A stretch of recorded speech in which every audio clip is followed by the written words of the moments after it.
Professor Basavannappa ಕಂಬಾರರವರು ಬರೆದುಕೊಂಡಿರತಕ್ಕಂಥ circus ಎಂಬ ಒಂದು ಸಣ್ಣ ಕಥೆಯನ್ನು ಕುರಿತು ತಮ್ಮ ಜೊತೆ ಹಂಚಿಕೊಳ್ತಕ್ಕಂಥ ಈ ಆಡಿಯೋ ಒಂದು ವಿಷಯ. ಬಸವಣ್ಣಪ್ಪ ಕಂಬಾರರವರು ಬರೆದುಕೊಂಡಿರತಕ್ಕಂಥ ಸರ್ಕಸ್ ಎಂಬ ವಿಷಯದ ಕುರಿತು ಕಥೆಯ ರೂಪದಲ್ಲಿ ವಿದ್ಯಾರ್ಥಿಗಳ ಒಳಿತಕ್ಕೋಸ್ಕರವಾಗಿ ಈ ವಿಷಯವನ್ನು ಹಂಚಿಕೊಳ್ತಾ ಇದ್ದೀನಿ. ತನ್ನೂರಿನ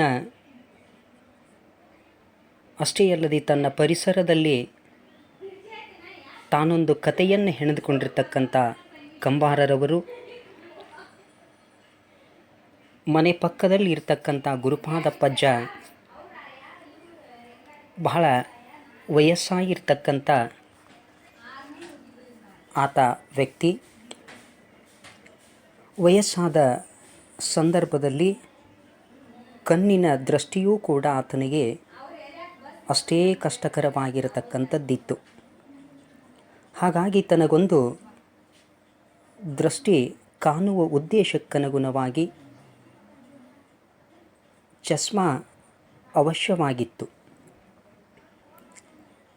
ಆ ಒಂದು ಕನ್ನಡಕವನ್ನು ಬರೆಸಿಕೊಂಡು ಹಾಗೆ ಬರ್ತಾ ಸರ್ಕಸ್ಸನ್ನು ನೋಡಿಕೊಂಡು ಬರೋದೆಂದು ಪಕ್ಕದ ಮನೆಯಲ್ಲಿರ್ತಕ್ಕಂಥ ಕಿಟ್ಟುವನಿಗೆ ಆತ ಹೇಳಿರ್ತಕ್ಕಂಥದ್ದು.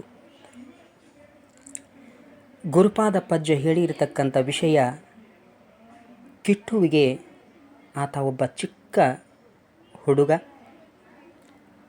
ಅತಿಯಾದ ಸಂತೋಷ ಆ ಕಿಟ್ಟುವಿನಲ್ಲಿ ಕಾಣಿಸತೊಡಗಿತು. ಗುರುಪಾದಪ್ಪಜ್ಜನ ಜೊತೆಗೆ ಗೋಕಾವಿಗೆ ಹೋಗಿ ಆತನ ಜೊತೆ ತಿರುಗಾಡಿ ತನ್ನ ಮನೆಗೆ ವಾಪಸ್ ಕರೆತರುವುದೆಂದು ಅದೊಂದು ದೊಡ್ಡ ಕೆಲಸವೇನು ಅನಿಸಿರಲಿಲ್ಲ ಕಿಟ್ಟುವಿನಿಗೆ. ಆದರೆ ಆ ಗುರುಪಾದಪ್ಪಜ್ಜನ ಜೊತೆಗೆ ತಾನು ಹೋಗುವ ನೆವದಿಂದ ಸರ್ಕಸ್ಸನ್ನು ನೋಡುವ ಭಾಗ್ಯ ನನಗೆ ಅನಾಯಾಸವಾಗಿ ಕೂಡಿ ಬಂತೆನ್ನುವ ಖುಷಿ ಆತನಿಗೆ ಇಮ್ಮಡಿಯಾಗಿ ಆತನಲ್ಲಿ ತೊಳಲಾಡುತ್ತಿತ್ತು. ಹಾಗಾಗಿ ಅಲ್ಲಿರ್ತಕ್ಕಂಥ ಕಿಟ್ಟು ಈ ಸಂತಸವನ್ನು ತನ್ನ ತರಗತಿಯಲ್ಲಿ ಇರ್ತಕ್ಕಂಥ ಎಲ್ಲ ತನ್ನ ಸ್ನೇಹಿತರಿಗೆ ತಾನು ಹಂಚಿಕೊಂಡ.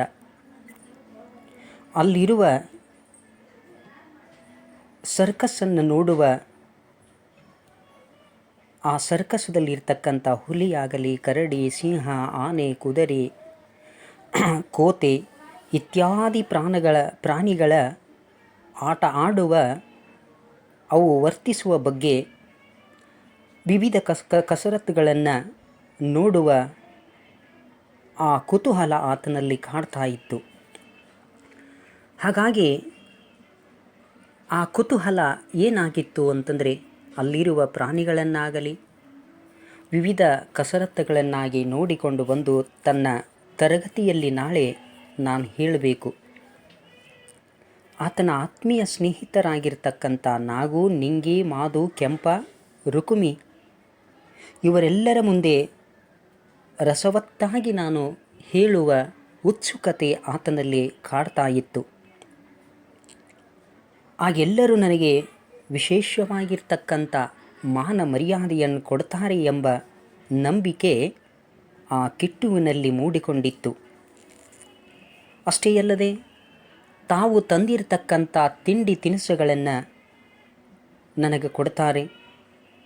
ಬೇಕಾದರೆ ನಾನು ಹೇಳ್ತಕ್ಕಂಥ ವಿಷಯವನ್ನು ಆಲಿಸಿಕೊಂಡು ಅವರು ಬಳಪ, ಪೆನ್ನು ಇತ್ಯಾದಿಯಾಗಿ ನನಗೆ ಕೊಡ್ತಾರೆ ಅನ್ನತಕ್ಕಂಥ ಆಸೆ ಯಾರಲ್ಲಿ ಮೂಡಿಕೊಂಡಿತ್ತು ಅಂತಂದರೆ ಅಲ್ಲಿರ್ತಕ್ಕಂಥ ಕಿಟ್ಟುವಿನಲ್ಲಿ ಮೂಡಿಕೊಂಡಿತ್ತು.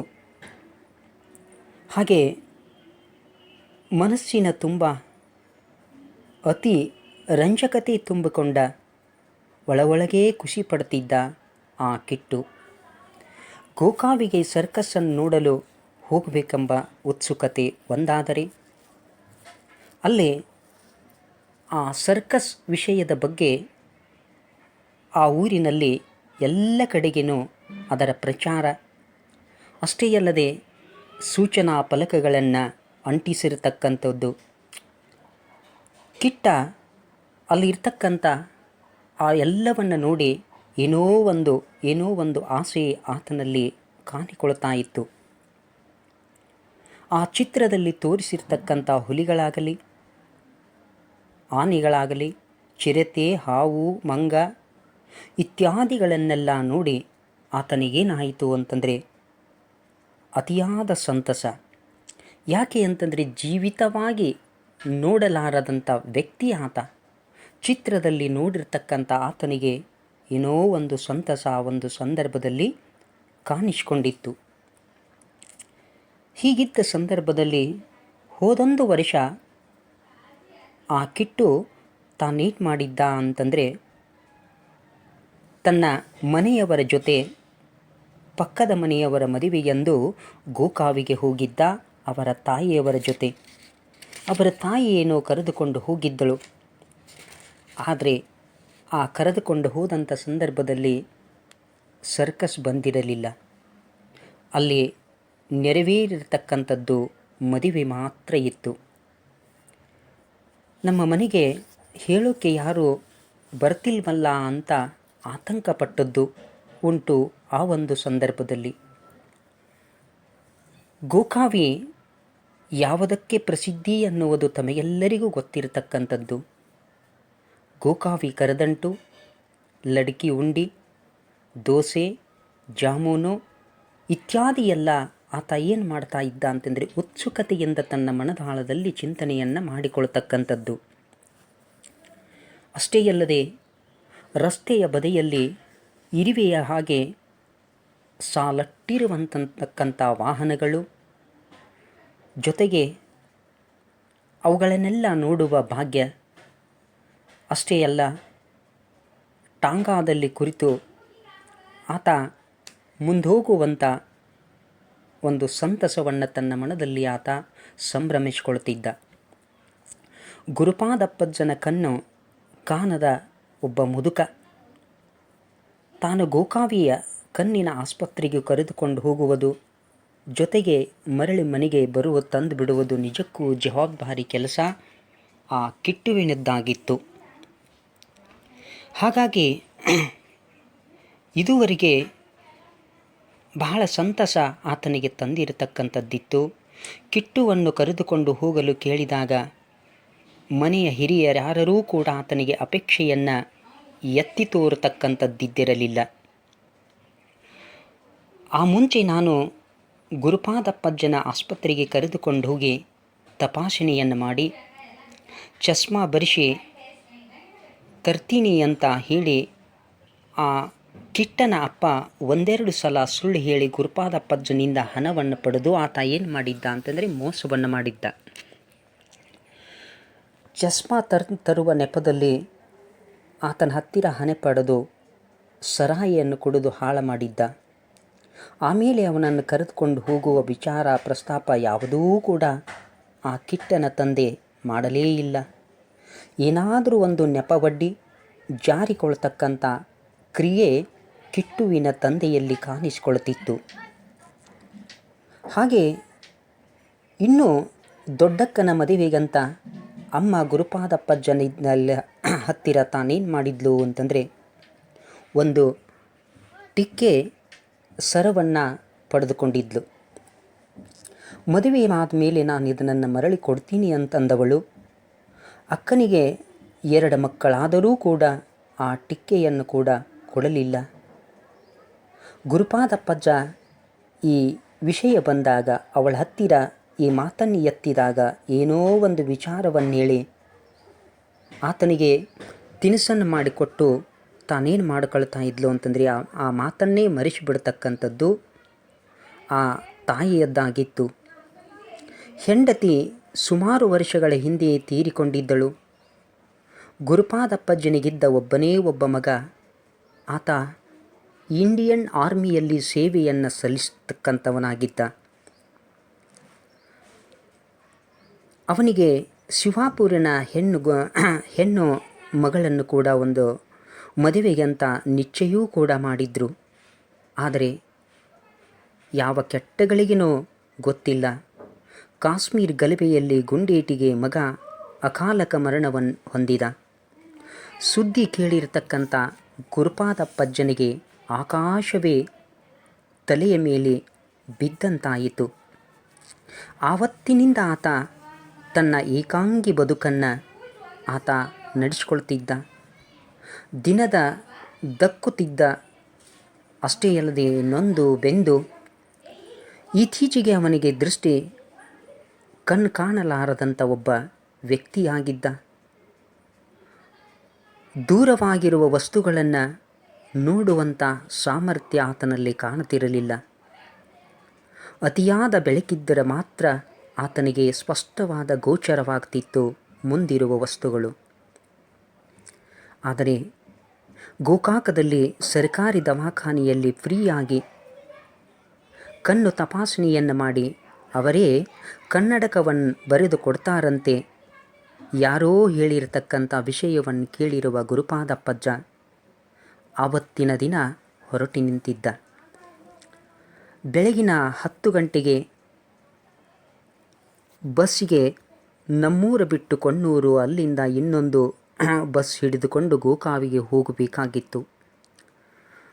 ಗುರುಪಾದಪ್ಪಜ್ಜ ಬಸ್ಸಿನ ಖರ್ಚಿಗೆ ಎಷ್ಟು ಬೇಕಷ್ಟೋ, ದವಾಖಾನೆ ಖರ್ಚಿಗೆ ಎಷ್ಟು ಬೇಕಷ್ಟೋ ತನ್ನ ಮನೆಯಲ್ಲಿನೇ 2 ಭಾಗ ಮಾಡಿ ತನ್ನ ಹತ್ತಿರ ಇಟ್ಟುಕೊಂಡಿದ್ದ. ಸರ್ಕಸ್ಸನ್ನು ನೋಡುವ ಅತಿಯಾದ ಆಸೆ ಸಂಭ್ರಮ ಕಿಟ್ಟುವಿನಲ್ಲಿತ್ತು. ಸರಿಯಾಗಿ ಊಟ ಮಾಡಿರಲಿಲ್ಲ ಹೋಗುವ ಬರದಲ್ಲಿ. ಗೋಕಾಕ್ ಹೋಗುವ ಸಡಗರದ ಮಧ್ಯೆ ಊಟನೇ ತಿರಸ್ಕಾರ ಮಾಡಿದ್ದ.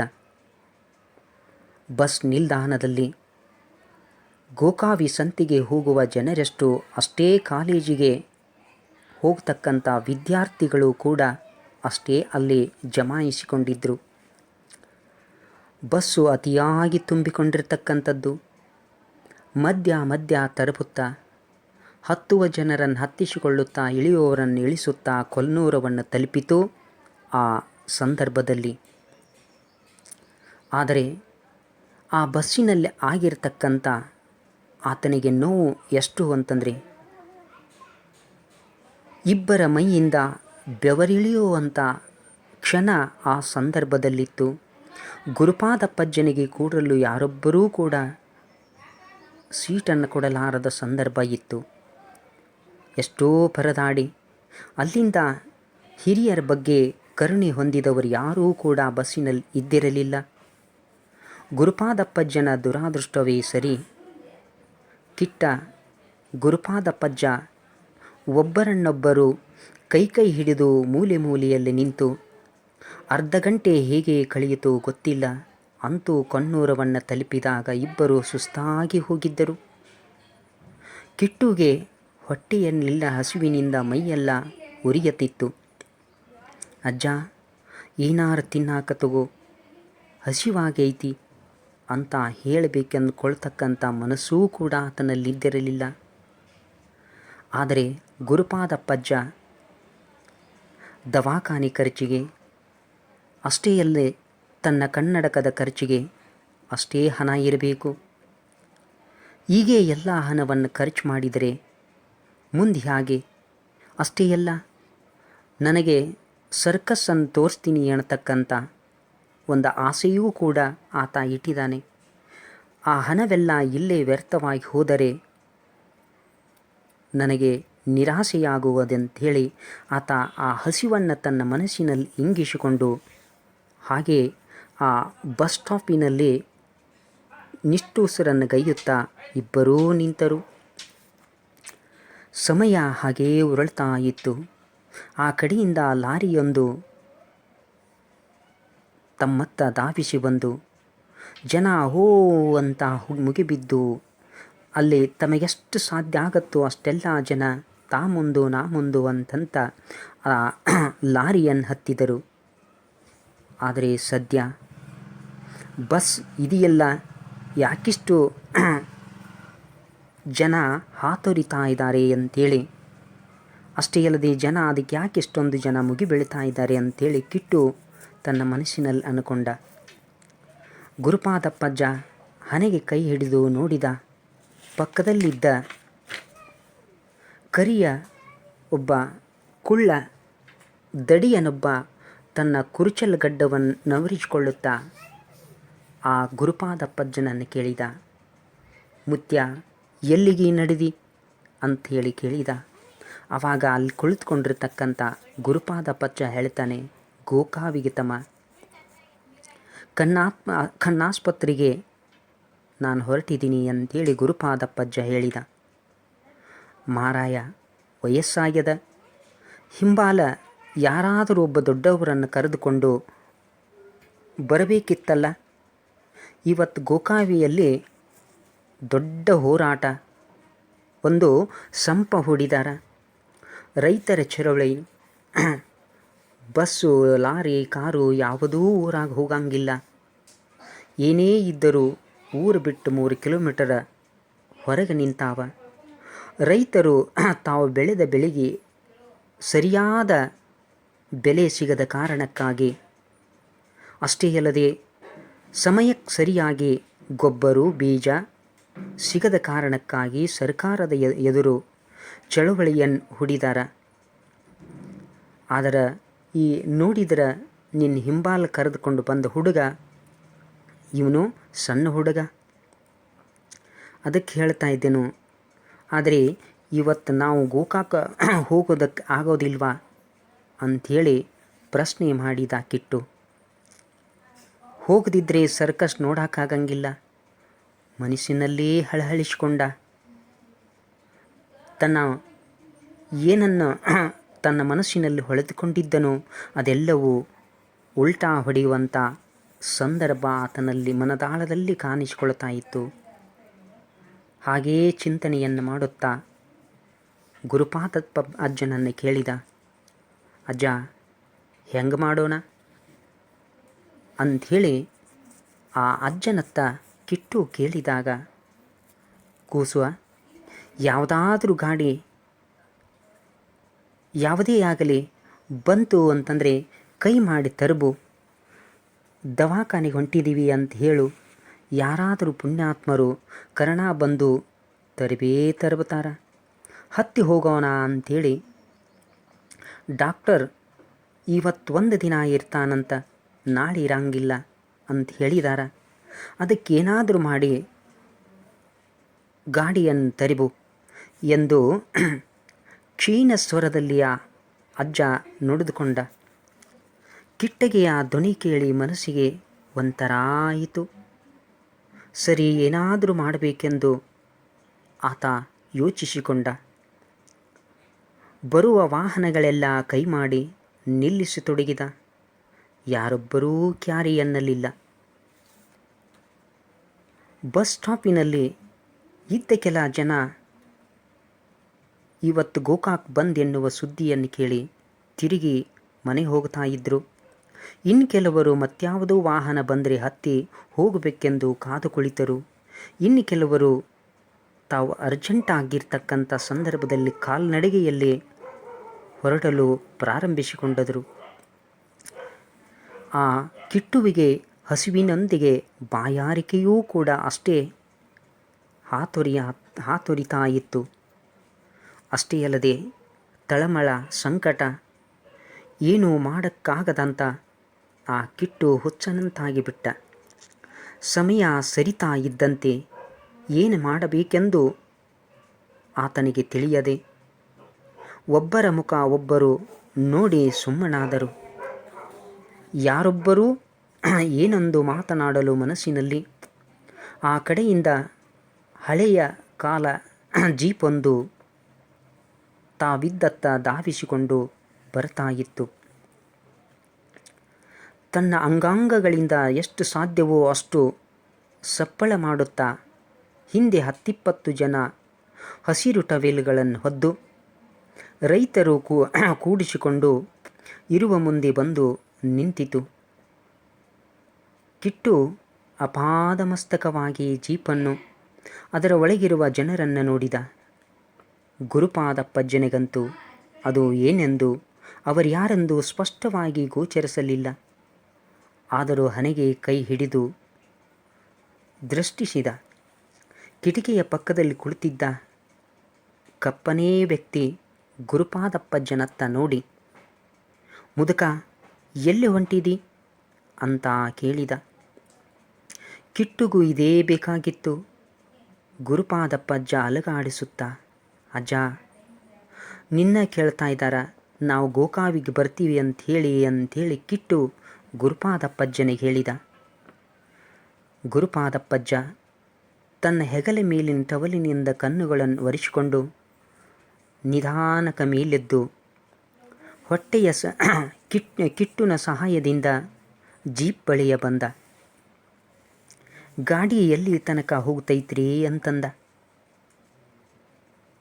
ಆ ಮುದುಕ, ನಾವು ಹೊಂಟೇವಿ, ನೀ ಎಲ್ಲಿ ತನಕ ಹೊಂಟಿದಿ ಅಂಥೇಳಿ ಜೀಪಿನಲ್ಲಿರ್ತಕ್ಕಂಥ ಆ ವ್ಯಕ್ತಿ ಕೇಳಿದ. ತನ್ನ ಕುಣಿಯುವ ಮೀಸೆಯ ಮೇಲೆ ಒಮ್ಮೆ ಕೈ ಆಡಿಸಿಕೊಂಡ.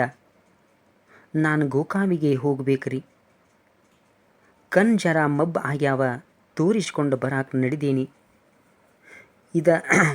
ಆದರ ಗಾಡಿಯೊಳಗೆ ಇದ್ದು ಬಂದ ಅವರಂತಾರಲ್ಲ, ಹೆಂಗೆ ಮಾಡಬೇಕು ತಿಳಿವಲ್ದು. ನಿಮ್ಮ ಗಾಡ್ಯಾಗ ಜಾಗ ಐತೇನ್ರಿ? ತುಸದ್ರಾಗೆ ಮುದ್ದಾಗಿ ಕುಂಡ್ತೀವಿ ಅಂತ ಹೇಳಿದ ಗುರುಪಾದಪ್ಪಜ್ಜ. ಅವರಿಗೂ ಅದೇ ಬೇಕಾಗಿತ್ತೇನು. ಅವರಲ್ಲಿ ದಡಕ್ಕನ ವ್ಯಕ್ತಿಯೊಬ್ಬ ಬಾಗಿಲು ತೆರೆದು ಕೆಳಗಿಳಿದು ನಿಂತ. ಮುತ್ಯ ಗಾಡಿ ಗೋಕಾವಿಗೆ ಹೊಂಟ್ಯದ. ಆದರೆ ಗೋಕಾವಿ ಇಂದ ಬಂದ ಐತ ಗೊತ್ತಿಲ್ಲ ನಿನಗೆ. ಸುತ್ತಮುತ್ತ ಹಳ್ಳಿ ರೈತರೆಲ್ಲ ಸೇರಿ ಚಳವಳಿ ಹೂಡ್ಯಾರ. ರೈತ ಚಳವಳಿ ನಡೆದದ. ಬಿತ್ತಾಕ ಬೀಜದ ಕಾಳು ಸಿಗಂಗಿಲ್ಲ, ಗೊಬ್ಬರ ಸಿಗಂಗಿಲ್ಲ, ಎಲ್ಲ ತುಟ್ಟಿ ಮಾರಾತಾರ. ರೈತರ ಬೆಳೆ ಯಾಕೆ ಕಡಿಮೆ ರೇಟ್ನ್ಯಾಗ ತೊಗೊಳ್ತಾರ? ಹಿಂಗದರ ನಾವು ಹೆಂಗೆ ಬದುಕಬೇಕು? ಅದಕ್ಕೆ ಹೋಗೋದಕ್ಕೆ ನಾವು ಯಾವ ಗಾಡಿನೂ ಇಲ್ಲ.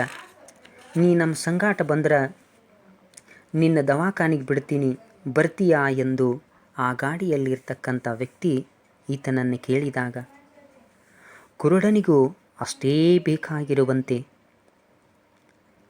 ಕುರುಡನಿಗೆ 2 ಕಣ್ಣುಗಳು ಹೇಗಬೇಕು ಹಾಗೆ ಗುರುಪಾದಪ್ಪಜ್ಜನಿಗೂ ಕೂಡ ಅದೇ ಬೇಕಾಗಿತ್ತು. ಇಬ್ಬರ ಮುಖ ಅಷ್ಟೇ ಅಗಲವಾಯಿತು. ಹೂನಪ್ಪ, ನಿಮಗೆ ಪುಣ್ಯ ಬರ್ತೈತಿ, ದವಾಖಾನಿ ತನಕ ಬಿಡ್ರಪ್ಪ ಎಂದೇಳಿ ಅಂಗಲಾಚಿದ ಗುರುಪಾದಪ್ಪಜ್ಜ. ಮುತ್ಯ, ಒಂದು ಮಾತು ಈಗ ಹೇಳ್ತೀನಿ, ಆಮೇಲೆ ಯಾಕೆ ಹೇಳಲಿಲ್ಲ ಅಂತ ನಮಗೆ ಅನಬೇಡ ನೋಡು. ನಾವು ರೈತರು, ನಾವು ಚಳವಳಿಯನ್ನು ಮಾಡೋಕ್ಕೆ ಹೊಂಟೀವಿ. ಮಾರ್ಕೆಟ್ನಾಗ ಹಾದು ಹೋಗ್ತೀವಿ. ಅಲ್ಲಿಂದ ತಹಸೀಲ್ದಾರ್ ಆಫೀಸ್ ತನಕ ಎಲ್ಲರೂ ಮೆರವಣಿಗೆ ಹೋಗೋದು. ಅಲ್ಲಿ ತಹಸೀಲ್ದಾರ ಮನವಿ ಅರ್ಜಿಯನ್ನು ಕೊಟ್ಟ ಮ್ಯಾಲ ನಮ್ಮ ಚಳುವಳಿ ಮುಗಿತೈದ. ಬಾಜೂಕಿನ ಹೋಟೆಲ್ದಾಗ ಉಪ್ಪಿಟ್ಟು ಚಹಾ ಮಾಡಿಸಿದಾರ. ಅದನ್ನು ತಿಂದು ನೀ ದವಾಖಾನಿಗೆ ಒಯ್ದು ಬಿಡಾಕೆ ಹೇಳ್ತೀನಿ. ನೀ ಅತ್ತ ಹೋಗು, ನಾವು ನಮ್ಮ ಕೆಲಸಕ್ಕೆ ನಾವು ಹೋಗ್ತೀವಿ. ನಿನಗೆ ಯಾಕೆ ಬಾ ಅಂತೀವಿ ಅಂದ್ರೆ ಮೆರವಣಿಗೆಯಲ್ಲಿ ಮಂದಿಗೆ ಕಾಣಬೇಕಲ್ಲ. ಯಾರು ಇದ್ದವರ ಗ್ವಾಳೆ ಮಾಡಿಕೊಂಡು ಹೊಂಟೀವಿ, ಹೆಂಗೆ ಮಾಡ್ತೀವಿ ನೋಡು ಅಂಥೇಳಿ ಆ ಗಾಡಿಯಲ್ಲಿರ್ತಕ್ಕಂಥ ವ್ಯಕ್ತಿ ಹೇಳಿದಾಗ ಕಿಟ್ಟನಿಗೆ ಸಂತೋಷದ ಮೇಲೆ ಸಂತೋಷವಾಯಿತು. ಸುಮ್ಮನೆ ಅವರ ಜೋಡಿ ತಿರುಗಾಡಿದರ ತಿನ್ನಾಕ ಕುಡಿಯಾಕ ಎಲ್ಲ ಕೊಡ್ತೀನಿ ಅಂತಾರಲ್ಲ, ಇನ್ನೇನು ಬೇಕು ಅಜ್ಜ, ಹೋಗೋಣ ನಡಿ. ಇಲ್ಲಿಂದ ಗಾಡಿ ಬೇರೆ ಇಲ್ಲ, ಇದ್ದುದರಲ್ಲಿ ಸರಿಪಡಿಸಿಕೊಂಡು ಹೋದರಾಯ್ತಂತೇಳಿ ಗುರುಪಾದಪ್ಪಜ್ಜ ಹೂಗುಟ್ಟಿ ಗಾಡಿ ಹತ್ತಿದ. ಮಾರ್ಕೆಟಿನ ಮುಖ್ಯ ರಸ್ತೆಯಲ್ಲಿ ಜೀಪು ಗುರುಪಾದಪ್ಪಜ್ಜ ಹಾಗೂ ಕಿಟ್ಟನನ್ನು ತಂದು ಇಳಿಸಿತು. ಅಲ್ಲಿ ಎತ್ತ ನೋಡಿದರೂ ರೈತರೇ ಕಾಣುತ್ತಿದ್ದರು. ಹಸಿರು ಟಾವೇಲುಗಳೇ ರಾರಾಜಿಸುತ್ತಿದ್ದವು. ಎಲ್ಲರೂ ಒಂದೆಡೆ ಗುಂಪಾಗಿ ಸೇರಿ ಸರ್ಕಾರದ ವಿರುದ್ಧ ಘೋಷಣೆಯನ್ನು ಕೂಗುತ್ತಿದ್ದರು. ಪೊಲೀಸರು ಎಲ್ಲರನ್ನೂ ಸಂಭಾಳಿಸ್ತಾ ಇದ್ದರು. ಎಲ್ಲರೂ ಒಂದೆಡೆ ಸಾಲಾಗಿ ಕುಳಿಸುವಲ್ಲಿ ಹೆಣಗುತ್ತಿದ್ದರು. ಕಿಟ್ಟಗೆ ಇದನ್ನೆಲ್ಲ ನೋಡಿ ದಂಗು ಬಡಿದಾಯಿತು. ಇವರೆಲ್ಲ ಯಾರು? ಯಾಕೆ ಬಂದಿದ್ದಾರೆ? ಪೊಲೀಸರು ಇವರು ಇಲ್ಲೇ ಇದ್ದಾರಾ? ಆದರೆ ಸರ್ಕಾರದ ಎದುರಿಗೆ ಧಿಕ್ಕಾರವನ್ನು ಕೂಗಿದರೂ ಕೂಡ ಯಾಕೆ ಕೇಳ್ತಾ ಇಲ್ಲ ಅಂಥೇಳಿ ಅಲ್ಲಿರ್ತಕ್ಕಂಥ ಕಿಟ್ಟುವಿಗೆ ಒಂದು ವಿಸ್ಮಯದ ಸಂಗತಿಯಾಗಿತ್ತು. ಹೀಗಿರುವಾಗ ಅವರನ್ನೆಲ್ಲ ಉದ್ದೇಶಿಸಿ ಮಾತನಾಡ್ತಕ್ಕಂಥ ಒಂದು ಸಂದರ್ಭದಲ್ಲಿ, ಬಂಧುಗಳೇ, ಇವತ್ತಿನ ದಿವಸ ಈ ಪ್ಯಾಟ್ಯಾಗಿ ನಾವು ತಿರುಗಾಡಿ ಹೋಗೋದಕ್ಕೆ ಬಂದಿಲ್ಲ, ಹೋರಾಟ ಮಾಡಲಿಕ್ಕೆ ಬಂದಿದ್ದೀವಿ. ಹಿಂಗೆ ಮಾಡಕ್ಕೆ ಹಚ್ಚಿದವರು ಯಾರು? ನಮಗೆ ಯಾಕೆ ಇಂಥ ಶಿಕ್ಷೆ? ಯಾರನ್ನು ಕೀಳಾಗಿ ಕಾಣುವ ಇಂಥ ಸರ್ಕಾರ ನಮಗೆ ಬೇಡ. ಅದಕ್ಕಾಗಿ ಹೋರಾಟ, ರೈತ ವಿರೋಧಿ ಸರ್ಕಾರಕ್ಕೆ ಅಂತ ಗಂಟಲ ಬಿಗಿ ಹಿಡಿದು ಕೂಗಿದ. ಆ ಮಾತಿಗೆ ಉತ್ತರವೆಂಬಂತೆ ಸೇರಿ ಜನ ಧಿಕ್ಕಾರ ಅಂತ ಒಕ್ಕೋಲಿನಿಂದ ಕೂಗಿ, ಕಿಟ್ಟಿಗೆ ಈ ವಾತಾವರಣ ಏಕೋ ಹಿಡಿಸಲಿಲ್ಲ. ಯಾಕೋ ಭಯ ತಂದಿರಿಸಿತು. ಗುರುಪಾದಪ್ಪಜ್ಜನ ಕೈ ಹಿಡಿದು ನಿಂತ. ನಾವು ಎಲ್ಲಿ ಬಂದೀವಿ, ಏನು ನಡೆದೈತಿ ಎಂದು ಗುರುಪಾದಪ್ಪಜ್ಜನಿಗೂ ಸರಿಯಾಗಿ ಹೊಳೆಯಲಿಲ್ಲ. ಎತ್ತ ನೋಡಿದರತ್ತ ಬರೀ ಹಸಿರು ಟವೇಲು ಹೊತ್ತ ರೈತರೇ ಅಲ್ಲಿ ಕಾಣಿಸಿಕೊಳ್ತಾ ಇದ್ದರು. ಧಿಕ್ಕಾರ ಕೇಕೆ ಹಾಕ್ತಕ್ಕಂಥ ಸಂದರ್ಭ. ಕಿಟ್ಟು ಗುರುಪಾದಪ್ಪಜ್ಜ ಒಬ್ಬರನ್ನೊಬ್ಬರು ಕೈ ಹಿಡಿದು ಗತಿಯಿಲ್ಲದೆ ಅವರ ಜೊತೆ ಜೈಕಾರ ಧಿಕ್ಕಾರ ಹಾಕುತ್ತಾ ಕೂಗುತ್ತಾ ಅವರ ಜೊತೆ ಸಾಗಿದರು. ಮೆರವಣಿಗೆ ಹಾಗೆ ಮುಗಿದರೆ ಸಾಕಪ್ಪ ಎನ್ನುವಷ್ಟ ಚಿಂತೆಯ ಭರದಲ್ಲಿದ್ದರು ಗುರುಪಾದಪ್ಪಜ್ಜ ಮತ್ತು ಕಿಟ್ಟ. ಆಮೇಲೆ ದವಾಖಾನೆಗೆ ಹೋಗಿ ಕಣ್ಣು ತೋರಿಸಿಕೊಂಡು ಅಲ್ಲಿ ಕೊಡುವ ಉಪ್ಪಿಟ್ಟು ಚಹಾ ಕುಡಿದು ಜೊತೆಗೆರಡು ಪ್ಲೇಟು ಉಪ್ಪಿಟ್ಟು ಬೇರೆ ಕಟ್ಟಿಕೊಂಡು ಸರ್ಕಸ್ ನೋಡುತ್ತಾ ತಿನ್ನಬಹುದು ಅಂತ ಮನಸ್ಸಿನಲ್ಲಿ ಲೆಕ್ಕ ಹಾಕಿಕೊಂಡಿರ್ತಕ್ಕಂಥ ಇಬ್ಬರು ಉಳಿದವರ ಜೊತೆ ತಮ್ಮ ಶಕ್ತಿ ಮೀರಿ ಜೈಕಾರಿ ಹಾಕಿದರು. ಮುಂದೆ ಮುಂದೆ ನಡೆದಂತೆ ಇಬ್ಬರು ಸುಸ್ತಾಗುತ್ತಾ ಜಾಸ್ತಿ ನಡೆಯುವ ಹಾಗೆ ಕಾಣಲಿಲ್ಲ. ಗುರುಪಾದಪ್ಪಜ್ಜನಂತೂ ತೀರಾ ಬೇಸರಗೊಂಡ. ಕಿಟ್ಟನಿಗೆ ನಡೆಯಕ್ಕಾಗ್ತಿಲ್ಲ. ಇನ್ನೂ ಎಷ್ಟು ದೂರ ಅಂತ ಕಿಟ್ಟು ಆ ಜಾಗ ಸರಿಯಾಗಿ ಗೊತ್ತಿರಲಿಲ್ಲ.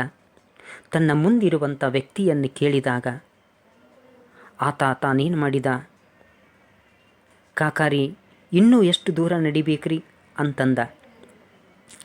ಆತ ಅವನು ಕೆಕ್ಕರಿಸಿ ನೋಡಿ ಕಿಟ್ಟನನ್ನು ನುಂಗುವಂತೆ ಕಾಣ್ತಾ ಇದ್ದ. ಸುಮ್ಮನೆ ಬರಲೇ ಎಂಬಂತೆ ಕಣ್ಣುಕಿಸಿದು ಆ ಕಿಟ್ಟುನತ್ತ ನೋಡಿದ. ಆತನ ವಿಚಿತ್ರ ರೂಪವನ್ನು ನೋಡಿ ಕಿಟ್ಟುನಿಗೆ ಭಯವಾಯಿತು. ಮಾತನಾಡಲು ಆಗದೆ ಸುಮ್ಮನಾದ. ಅದಾಗಲೇ ಮೆರವಣಿಗೆ ನಗರದ ಮುಖ್ಯ ಸರ್ಕಲ್ಲಿಗೆ ಬಂದಿತ್ತು. ಅದರ ಮುಂದೆ ಗಾಂಧಿ ಪುತ್ಥಳಿಯಿದ್ದು ಹೋರಾಟಗಾರರು ಅದರ ಸುತ್ತುವರಿದು ನಿಂತರು. ಗಾಂಧಿ ಪ್ರತಿಮೆಗೆ ಮಾಲಾರ್ಪಣೆಯನ್ನು ಮಾಡಿ ಮುಂದೆ ಹೋಗಬೇಕು.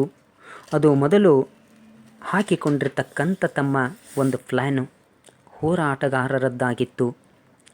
ಮಾಲಾರ್ಪಣೆಯನ್ನು ಮಾಡಿ ಅಲ್ಲೇ ಧರಣಿ ಕುಳಿತರು.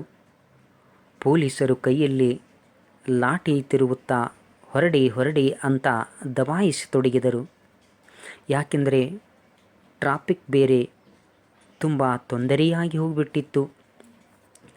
ರೈತ ಮುಖಂಡನಾಗಿರ್ತಕ್ಕಂಥ ಒಬ್ಬ ವ್ಯಕ್ತಿ ಎದ್ದು ನಿಂತು ತನ್ನ ರೈತಾಪಿ ಜನರನ್ನು ಉದ್ದೇಶಿಸಿ ಒಂದು 4 ಮಾತುಗಳನ್ನು ವ್ಯಕ್ತಪಡಿಸಿಕೊಂಡ. ರೈತನಿಂದಲೇ ನಗರ ಪಟ್ಟಣ ಎಲ್ಲ. ರೈತನಿಗಿಂದು ಘೋರ ಅನ್ಯಾಯವಾಗತಕ್ಕಂಥ ಅದರ ನ್ಯಾಯವನ್ನು ಸರ್ಕಾರ ಕೇಳುತ್ತಿಲ್ಲ. ಅಧಿಕಾರಿಗಳು ಸಮರ್ಪಕವಾಗಿ ಸಂಪರ್ಕಿಸ್ತಾ ಇಲ್ಲ. ಆ ಅಧಿಕಾರಿಗಳನ್ನು ನಾವೇ ಯಾಕೆ ಹುಡುಕಿಕೊಂಡು ಹೋಗಬೇಕು? ಅವರು ಇಲ್ಲಿಗೆ ಬರಬೇಕು. ರೈತರ ಕಷ್ಟ ಏನು ಅಂತ ಅವರು ತಿಳಿಯಬೇಕು. ಹಾಗೆ ಅಲ್ಲಿ ಇರ್ತಕ್ಕಂಥ ಆ ವ್ಯಕ್ತಿ ಅವರನ್ನು ಉದ್ದೇಶಿಸಿ ಮಾತನಾಡ್ತಾ ಇದ್ದ. ಆ ಕೂಡಿದ ಜನಸ್ತೋಮ ಆ ಮುಖಂಡನ ಮಾತಿಗೆ ಹೌದು ಹೌದು ಅಂತೇಳಿ ಒಕ್ಕೋರಿನ ಕೂಗನ್ನು ಆ ಸಂದರ್ಭದಲ್ಲಿ ಕೂಗಿದರು. ನಮ್ಮ ಹೋರಾಟ ಇಲ್ಲೇ ಗಾಂಧಳಿ ಪುತ್ಥಳಿಯ ಮುಂದೆ ಮಾಡೋಣ, ಏನಂತೀರಿ ಅಂಥೇಳಿ ಆತ ಕೇಳಿದಾಗ ಎಲ್ಲರೂ ಕೂಡ ಹೌದು ಹೌದು ಅಂಥೇಳಿ ತಮ್ಮ ಕೂಗನ್ನು ಆ ಕ್ಷಣದಲ್ಲಿ ಆತನಿಗೆ ಮರು ಉತ್ತರವನ್ನು ಹೇಳಿದರು. ಇಷ್ಟು ಕೇಳದ ತಡ ಪೊಲೀಸನೊಬ್ಬ ಧಾವಿಸಿ ಅವನ ಬಳಿ ಬಂದು, ನೋಡ್ರಪ್ಪ, ಹೋರಾಟ ಮಾಡುವುದಕ್ಕಿಂತ ಮೊದಲು ತಾವು ಬರೆದುಕೊಂಡಿರ್ತಕ್ಕಂಥ ವಿಷಯ ಈಗ ನೀವು ಮಾಡುತ್ತಿರುವುದೇನು? ನಾವು ಇದು ಮೇನ್ ಸರ್ಕಲ್, ಆಗಲೇ ಟ್ರಾಫಿಕ್ ಜಾಮ್ ಆಗ್ಯದ, ಇನ್ನು ತಡ ಮಾಡಿದರೆ ಮತ್ತೊಬ್ಬರಿಗೆ ಇನ್ನು ತೊಂದರೆ ಮಾಡಿದಂಗಾಗುತ್ತೈತಿ. ನಿಮ್ಮ ಸಮಸ್ಯೆ ಏನು ಇದ್ದರೂ ತಹಸೀಲ್ದಾರ್ ಸಾಹೇಬರ ಹಂತೇಲಿ ಹೇಳ್ರಿ. ಬ್ಯಾಡ, ಯಾರಂದರೂ ಅವರು ಬಂದು ಬಗೆಹರಿಸ್ಕೊಳ್ತಾರ. ಅಲ್ಲಿಯ ತನಕ ಮೊದಲು ಹೊಂಟು ನಡೀರಿ ಅಂಥೇಳಿ ಅಲ್ಲಿರ್ತಕ್ಕಂಥ ಪೊಲೀಸ್ ಅಧಿಕಾರಿ ಅವರಿಗೆ ಹೇಳಿದಾಗ, ನಾವು ಗಾಂಧಿ ಪುತ್ಥಳಿಯನ್ನು ಬಿಟ್ಟು ಬರಂಗಿಲ್ಲ, ತಹಸೀಲ್ದಾರ್ ಸಾಹೇಬರು ಇಲ್ಲೇ ಬರಾಕ್ ಹೇಳ್ರಿ, ಇಲ್ಲೇ ಕರೆಸಿ ಅವರನ್ನು ಅಂತ ಪಟ್ಟ ಹಿಡಿದುಕೊಂಡಿರ್ತಕ್ಕಂಥ ಆ ರೈತ ಸಮೂಹ. ಆ ಮಾತಿಗೆ ಹಿಂದಿನಿಂದ ಒಬ್ಬ ಎದ್ದು ನಿಂತು, ಹೌದು ಇಲ್ಲೇ ಕರೆಸ್ರಿ ಅವರನ್ನು ಅಂಥೇಳಿ ಕೂಗಿದ. ಆ ಮಾತಿಗೆ ಉಳಿದ ಜನಸ್ತೋಮ ಒಕ್ಕೊರಲಿಂದ ದನಗೂಡಿಸಿತು. ಪೊಲೀಸ್ ತನ್ನ ಸನೆ ಅದುಮಿಕೊಂಡು ಮುಖಂಡರಿಗೆ ಹೇಳಿದ, ನೋಡ್ರಪ್ಪ, ಸಾಹೇಬರು ಫೋನಿನಾಗ ನಮಗೆ ಇವಾಗ ಸಿಗ್ತಾ ಇಲ್ಲ, ಅವರ ಸಂಪರ್ಕ ನಮಗೆ ದೊರೀತಾ ಇಲ್ಲ, ಇಲ್ಲಿಯ ತನಕ ಬಾ ಅಂತ ಹೆಂಗ್ರಿ ನಾವು ಹೇಳೋದು? ನೀವು 4 ಹೆಜ್ಜೆ ನಡೀರಪ್ಪ ಅಂತ ಮತ್ತೆ ತಾನು ಭಿನ್ನಯಿಸಿಕೊಂಡ ಆ ರೈತ ಮುಖಂಡರಲ್ಲಿ. ರೀ ಸಾಹೇಬರ ಬರಂಗಿಲ್ಲ ಅಂದ್ರೆ ಬರಂಗಿಲ್ಲ, ನಿಮ್ಮ ಸಾಹೇಬ್ರನ್ನ ಇಲ್ಲೇ ಕರೆಸಿ ಅಂತ ಒಬ್ಬ ತೂರಾಡುತ್ತಾ ರೂಪ ಹಾಕಿದ. ಇನ್ನೊಬ್ಬ ಪೊಲೀಸ್ ಪೇದೆ ಇನ್ನೊಂದು ಸಾರಿ ಫೋನ್ ಮಾಡಿ ನೋಡಿದ, ಅದೂ ಕೂಡ ಕೆಲಸ ಆಗಲಿಲ್ಲ. ಪರಿಸ್ಥಿತಿ ಕೈಮೀರತೊಡಗಿತು. ಹಿರಿಯ ಪೊಲೀಸ್ ಅಧಿಕಾರಿ ಮತ್ತೊಮ್ಮೆ ಗುಡುಗಿದ, ನೀವು ಸರಳ ಇಲ್ಲಿಂದ ಹೊರಡಲಿಲ್ಲ ಅಂದ್ರೆ ನಿಮ್ಮ ಮ್ಯಾಡ್ ಲಾಠಿ ಚಾರ್ಜ್ ಮಾಡಬೇಕಾಗ್ತದ, ಟ್ರಾಫಿಕ್ ಬ್ಯಾರೆ ಜಾಮ್ ಆಗ್ತಾ ಇದೆ, ಬೇಗ ಹೊಂಡ್ರಪ್ಪ ಅಂಥೇಳಿದ. ಅವನ ಮಾತ ಮುಗಿಯೋ ಮೊದಲ ಮತ್ತೊಬ್ಬ ರೈತ ಗುಡುಗಿದ, ಪೊಲೀಸ್ ದೌರ್ಜನ್ಯಕ್ಕೆ ಧಿಕ್ಕಾರ ಅಂಥೇಳಿ ಘೋಷಣೆಯನ್ನು ಕೂಗಿದ. ಹಿಂದಿನಿಂದ ನಿಂತ ಜನ ಹೋ ಅಂತ ದೊಣಿಗೂಡಿತು. ಒಬ್ಬರನ್ನೊಬ್ಬರು ಒತ್ತಾಡತೊಡಗಿದರು. ನೂಕಲಾಟ, ಗಲಭೆ, ಅಸಮಾಧಾನ ಭುಗಿಲೆದ್ದಿತು. ಯಾರ್ಯಾರೋ ಮಾತನ್ನು ಸಮಾಧಾನದಿಂದ ಆಲಿಸುವ ಗೋಜಿಗೆ ಹೋಗಲಿಲ್ಲ. ಪರಿಸ್ಥಿತಿ ಕೈಮೀರತೊಡಗಿತು. ಇಷ್ಟರಲ್ಲಿ ಕಿಟ್ಟು ಗುರುಪಾದಪ್ಪಜ್ಜನ ಕೈಬಿಟ್ಟು ನೂಕು ಆ ನುಗ್ಗಲದಲ್ಲಿ ತಾವಿಬ್ಬರು ಬೇರ್ಪಡೆಯಾದರು. ಅವರಿಗೆ ಭಯ ಶುರುವಾಯಿತು, ಹೆದರಿಕೆ ಬಂತು. ಏನಾಗುತ್ತೋ ಏನೋ, ಯಾಕೆ ಜನ ಹೀಗೆ ಮಾಡ್ತಾರೆ, ಕೂಗಾಡ್ತಾರೆ, ಏನು ಮಾಡಬೇಕು ತಿಳಿಯದ ಕಿಟ್ಟು ಕಾಲು ಎತ್ತರಿಸಿ ಗುರುಪಾದಪ್ಪಜ್ಜನ ನೋಡಿದ. ಕಾಲಲ್ಲಿ ಗುರುಪಾದಪ್ಪಜ್ಜ ಕಾಣದೇ ಇದ್ದ ಸಂದರ್ಭದಲ್ಲಿ ಅಳು ಬಂದು ಬಿಟ್ಟಿತು. ಎಲ್ಲೋ ಸ್ವಲ್ಪ ಗುರುಪಾದಪ್ಪಜ್ಜನ ಧ್ವನಿ ಕೇಳಿದ ಹಾಗಾಯಿತು. ಕಿಟ್ಟು ಅದನ್ನೇ ಆಲಿಸಿ ಅಜ್ಜ ಎಲ್ಲಿದೆಯಾ, ಅಜ್ಜ ಎಲ್ಲಿದೆಯಾ ಅಂತ ಕೂಗಿದ. ಅದೇ ರೀತಿ ಗುರುಪಾದಪ್ಪಜ್ಜನು ಕೂಗಿದ. ಅದರ ಯಾವ ಕ್ಷಣವೂ ಕಾಣಲಿಲ್ಲ. ಆ ಕ್ಷಣದಲ್ಲಿ ಒಮ್ಮಿಂದ ಒಮ್ಮೆ ಜನರ ಗದ್ದಲ, ನೂಕಾಟ, ಕೂಗಾಟ ಹೆಚ್ಚಾಯಿತು. ಪೊಲೀಸರ ಲಾಠಿ ಚಾರ್ಜಿಗೆ ರೈತರು ಕಲ್ಲು ಚಪ್ಪಲಿ ಎಸೆಯತೊಡಗಿದರು. ನಿಂತಿದ್ದ ವಾಹನಗಳಿಗೆ ಕಲ್ಲು ಎಸೆಯತೊಡಗಿದ್ದರಿಂದ ಜನರ ಹಾಗೂ ಅಲ್ಲಿನ ಪರಿಸ್ಥಿತಿ ಅಲ್ಲೋಲ ಕಲ್ಲೋಲವಾಯಿತು. ಏನು ನಡೆದೈತಿ ಎಂದು ಊಹಿಸುವುದಕ್ಕಿಂತ ಮೊದಲೇ ಎಲ್ಲವೂ ವಿಚಿತ್ರವಾಗಿ ಜರುಗುತ್ತಿತ್ತು. ಪರಿಸ್ಥಿತಿ ಕೈಮೀರಿ ಹೋಗಿ ಏನೋ ಮಾಡಲು ತಿಳಿಯದೆ ಪೊಲೀಸರು ಕೈಚೆಲ್ಲಿ ಕೊನೆಗೆ ಆ ಕಡೆಯಿಂದ ಡಾಮ್ ಡಾಮ್ ಅಂತ ಗುಂಡಿನ ಸದ್ದು ಬಂತು. ಅಯ್ಯೋ ಸತ್ಯಪ್ಪ ವಿಚಿತ್ರ ಕೂಗು ಒಬ್ಬರನ್ನೊಬ್ಬರು ತುಳಿದು ಜನ ಕಿತ್ತೆದ್ದು ಓಡಲಾರಂಭಿಸಿದರು. ಕಿಟ್ಟು ಸರ್ಕಲ್ಲಿನ ಕಬ್ಬಿಣದ ಕಟಾಂಜನ ಬಿಗಿಯಾಗಿ ಹಿಡಿದು ಅಳತೊಡಗಿದ. ಯಾರನ್ನು ಲೆಕ್ಕಿಸದೆ ತಪ್ಪಿಸಿಕೊಳ್ಳುತ್ತಿದ್ದರು. ಕೆಳಗೆ ಬಿದ್ದವರು ಮೇಲೇಳಕ್ಕಾಗದೆ ಒದ್ದಾಡಿ ಹಲವರಿಗೆ ಮೈ ಕೈ ತರಚಿ ಗಾಯಗಳಾದವು. ರಕ್ತ ಸೋರುತ್ತಾ ಇತ್ತು. ಹಾಗೆಯೇ ಓಡುತ್ತಿದ್ದರು. ಕಿಟ್ಟ ಹಾಗೆ ಅಜ್ಜ ಅಜ್ಜ ಅಂತ ಬಿಕ್ಕಿ ಬಿಕ್ಕಿ ಅಳುತ್ತಿದ್ದ. ಅಜ್ಜ ಮನೆಗೆ ಹೋಗೋಣ ಬಾ ಎಂದು ಜೋರಾಗಿ ಅಳತೊಡಗಿದ. ಓಡಾಡುವ ಜನಗಳು ಸರ್ಕಸ್ಸಿನ ಹುಲಿ ಜನ ಸಿಂಹ ಚಿರತೆಗಳಂತೆ ಕಾಣತೊಡಗಿದರು. ಅಳು ಮತ್ತೆ ಗುದ್ದಿಕೊಂಡು ಬಂದು. ಆದರೆ ಈ ಅವಸ್ಥೆ ರೋದನ ಕೇಳಲು ಅಲ್ಲಿ ಯಾರಿಗೂ ವ್ಯಯದಾನ ಇರಲಿಲ್ಲ ಅಷ್ಟೇ. ಕಿಟ್ಟು ತಾನು ಬಯಸಿಕೊಂಡಿರ್ತಕ್ಕಂಥ ಆಸೆ ಆ ಕ್ಷಣದಲ್ಲಿ ಕಾಣಲಿಲ್ಲ.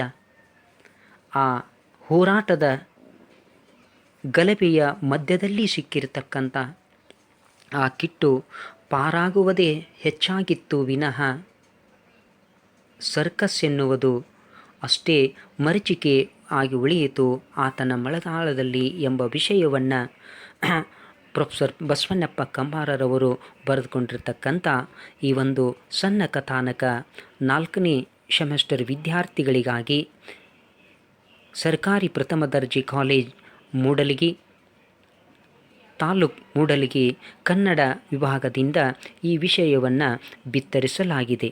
ಧನ್ಯವಾದಗಳು ಎಲ್ಲ ವಿದ್ಯಾರ್ಥಿಗಳಿಗೆ.